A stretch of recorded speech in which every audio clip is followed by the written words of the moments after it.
¿Cómo estás, Kevin? Te damos la bienvenida y gracias por compartir esta experiencia con nosotros. Bueno, Kevin nació el 13 de octubre de 1994 en Santa Prisca, Quito. Es miembro fundador del colectivo El Punto, transfeminista, defensor de los derechos humanos y estudiante de 9º semestre de la carrera de Comunicación Social. Es parte del programa radial Pélame la Naranja en la radio de la Casa de la Cultura Ecuatoriana y del programa Las Pornógrafas en la Wambra Radio. Este último culminó su tercera temporada el pasado 1 de diciembre del 2018. Su principal lucha en la vida es romper con los estereotipos preconstruidos del cuerpo hombre y del cuerpo mujer. Desde su propio cuerpo, Runa descubre su propio género sin encasillarse en las construcciones culturales. ¿Qué pensar del transfeminismo?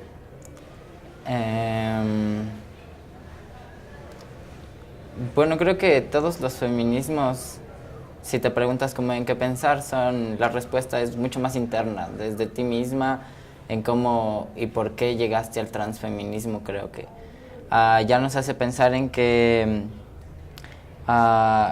existen cuerpos trans que ya conocemos como desde hace muchos tiempos, las transfemeninas, los transmasculinos, que también nos dan cuenta de que existen cuerpos súper distintos al hombre y mujer biológico. Y creo que si ya llegaste a esa conclusión pensando desde los cuerpos trans, no puedes olvidarte nunca que esta sociedad patriarcal siempre está haciendo de menos a los cuerpos femeninos y feminizados, es decir, a todas las mujeres y a todos esos cuerpos extraños que no se encasillan en el hombre o mujer, que a la final son cuerpos feminizados sin poder ni nada. Y creo que al pensar todo esto es una construcción mucho más interna de las gentes, porque creo que para cachar esto debes ser parte de. ¿Cómo has vivido el tránsito hacia tu reconocimiento transfeminista?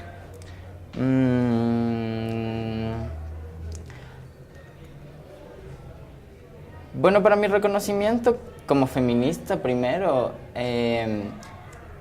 tuve acercamiento a mujeres que habían estado involucradas en política o en organizaciones sociales a través de un programa de radio que tenía cuando comencé en la universidad, se llamaba Cultura Sin Fronteras, y le habíamos invitado en uno de los programas a la María Paula Romo, que hablábamos en general de cómo estaba la situación laboral para las mujeres, y ella nos comentaba un poco de su perspectiva propia del feminismo, nos habló un poco de el marxismo feminista, también de mujeres que hablaban desde las izquierdas, de Rosa Luxemburgo, y eso a mí me inspiró muchísimo, porque sí era un poco real todas las injusticias que habían para los cuerpos feminizados y femeninos en el Ecuador, y eso nos dimos cuenta en la entrevista. Y entonces a partir de ese día yo comencé a leer sobre estas mujeres que habían hablado de el patriarcado y esas cosas, y mucho más que, bueno, en mi construcción de mi identidad, más que pensarme como gay y como cualquier persona, siempre había estado pensando que el género es una construcción pensada desde ciertos grupos de poder que nos han dicho que solo existen los hombres y mujeres, para que los hombres estén por encima, para que ellos sean quienes dan el dinero en las familias, la protección, y las mujeres se queden en un plano mucho más servicial, sexual, que a la final no tiene incidencia en las actividades públicas, más bien, creo. ¿Cuáles han sido tus principales logros dentro de tu lucha? Para mí, creo que uno de los logros es que haya nacido el colectivo El Punto. El colectivo El Punto es como el sueño, el hijo capaz que tuvimos entre muchas personas para tener un espacio en el que podamos hacer lo que nosotros queramos, activar de las formas en las que queramos, yendo a la calle, estando en programas de radio, escribiendo cosas, desde publicando cosas en Facebook. Así que para mí es uno de los logros más grandes en todo mi activismo, porque fue la primera vez en la que yo tuve el chance de participar en mis propias cosas, con mis propios temas. Siempre había estado cercano a organizaciones sociales de derechos humanos que trabaja en niñez y adolescencia o comunicación, pero eran proyectos y organizaciones de otras fundaciones o de otros grupos de personas que, si bien me alimentaron muchísimo en mi activismo propio, no era mi propia lucha, como yo quiero decir esto de la manera en la que quiero decir, y para mí lo máximo que ha sucedido es la creación de nuestro propio colectivo. ¿Qué rol ocupa tu familia y tus amigos dentro de tu lucha? Yo creo que mis amigos son muy importantes en mis luchas propias, también en mi construcción de mí mismo, de mi identidad, porque son quienes están caminando todos los días conmigo, ayudándome a pensar y a construir las ideas que yo tengo sobre la sociedad o sobre el mundo y cómo lo quiero vivir y cómo quiero que este sea. Son muy importantes mis amigos, son las personas con quienes estoy construyendo este planeta y estas formas de vida en las que pretendo transitar. Pero mi familia ya por el otro lado se ha vuelto un símbolo nada más. La familia culturalmente es algo muy importante para las personas. Son quienes nos han dado la cultura o estas formas de vida o los hábitos en los que vivimos. Así que yo solo veo que mi familia es eso, solo parte de mi historia propia, que están ahí, pero no sé qué más, no es muy importante realmente. ¿Has tenido algún tipo de discriminación, rechazo para presentarte en un lugar público o conseguir trabajo? Sí, bueno, esta cosa es como difícil de responder porque es obvio, mi cuerpo y cómo me veo es extremadamente diferente a cómo se ven las personas cuando están en la calle o cuando toman el bus o cuando vienen a la universidad. Sé que utilizan maquillaje, pero mi cuerpo es mucho más reconocible que cualquier otro y siempre me van a estar viendo, pero en mi construcción solo da igual porque la gente ve a todo el mundo y dice comentarios de todo el tiempo, entonces no me he sentido realmente como señalado o victimizado en ciertas cuestiones. Yo no he intentado muy profundamente pedir trabajo, pero sé que si yo fuera a una entrevista vestido de esta manera sería un poco extraño y quizás tenga que pasar media hora de mi tiempo explicando por qué mierdas traigo labial en lugar de mi experiencia laboral, pero he intentado vivir fuera de los lugares en los que sé que mi cuerpo no estaría aceptado. ¿Es importante la estética dentro de tu construcción? Sí, yo creo que en realidad la estética es importante dentro de todas las construcciones. Por eso no hace mucho tiempo era un poco extraño que algunos machitos anden con camisas rosadas, porque siempre es importante lo que te pongas, cómo esté tu cabello, qué clase de ropa utilices. Es histórico este simbolismo que le damos a nuestro performance, a cómo nos vemos, y no necesariamente por señalar a la gente que ha tenido diferentes estratos sociales y demás, sino que es una forma en la que tú te presentas al mundo. Entonces, obviamente, mi apariencia física o el performance para mí es importante porque es una extensión más o una manera más de enunciarme políticamente y de representar mis identidades para las personas, para que ojalá cachen que no soy las cosas de las que no me veo.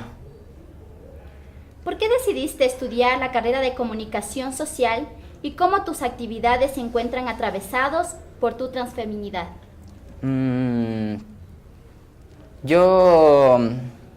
Yo desde pequeño había participado en grupos cercanos a la comunicación, a grupos que hacían radio, escribían en revistas como comunitarias chiquititas, y me parecía que la producción en medios es magnífico. Tenemos la oportunidad de construir relatos, de construir historias gráficas, de construir formas de ver los colores o de entender muchas cosas, aparte de los discursos como que están todo el tiempo en nuestras cabezas, ¿no?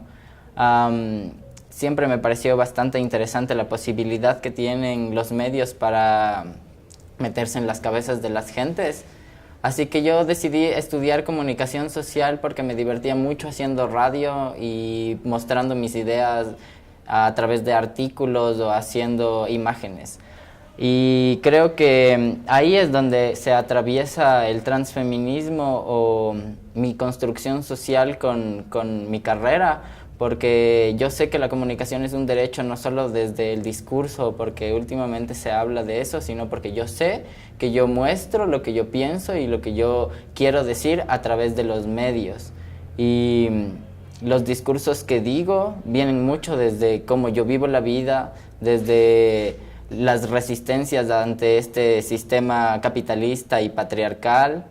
Así que yo pienso que se transversaliza esto del género, de mi propio género y mis propias identidades a través de mi trabajo en comunicación.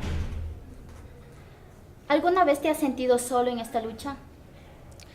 Bueno, es que creo que muchos de los activistas muchas veces nos sentimos solos, como ¿para qué chuchas estoy haciendo esto? Si tiene realmente sentido seguir pidiendo incidencia política cuando se hace una ley y aún así no sirve nada. Creo que me he sentido muchas veces solo, como muchas de las personas que andan por ahí, pero creo que esa es la clave, como hay mucha gente en la calle, sí estamos solos de muchísimas maneras, pero estemos solos juntos, creo, es la cuestión, o es lo que yo me he dicho a mí mismo para no suicidarme. ¿Qué opción darías a la gente para que se informe y se acerque más al transfeminismo? Chuta, es que me parece un poco complicado pensar en una estrategia para que la gente se una al feminismo en sí. Ahora mismo yo creo que el feminismo es una moda, sí. Es algo de lo que se ha estado hablando mucho en el discurso público, en la opinión pública, los medios políticos. Ahora sé que Yambal, por ejemplo, pone en su publicidad, comprando Yambal empoderas a una mujer. Creo que está muy de moda que la gente llegue al feminismo, pero el feminismo comenzó porque habían mujeres que se sentían vulneradas en el espacio público, porque había mujeres que no podían tener incidencia en espacios políticos o legales. Y las mujeres que estuvieron convencidas fueron estas, las mujeres que estaban siendo violentadas por el sistema patriarcal. Ahora creo que las personas que nos estamos acercando a las nuevas formas de feminismo, al transfeminismo, por ejemplo, somos personas que nuestros cuerpos no son aceptados o nuestras formas de ser se ven diferentes a lo que normalmente se supone que deberían mostrarse las personas. Y creo que no todas las personas viven estos tránsitos de estas diferencias hacia el binario de hombre y mujer. Y creo que para acercarse al feminismo, y si quisiéramos que la sociedad se acerque al feminismo, deberíamos comenzar construyendo nuestros propios hombrecitos y nuestras propias mujercitas, porque no son realmente las cosas que somos. Así es como históricamente se nos ha dicho que seamos. Pero si nos quisiéramos acercar al transfeminismo y entender realmente a qué se refiere, que existe la posibilidad de que un cuerpo esté en tránsito toda la vida y que puede cambiar toda la vida porque no sabes qué va a pasar en 2 años o a quién vas a conocer o qué clase de intervención corporal puedas tener o no tener en 10 años, ahí la sociedad estaría cercana al transfeminismo. ¿Nos puedes contar brevemente cómo ha sido este proceso de cambiar tu nombre y tu género legalmente? Sí, el proceso es relativamente fácil para las personas que vivimos en las ciudades centrales, porque en Quito puedes hacer el trámite solamente en la agencia del registro civil de Iñaquito,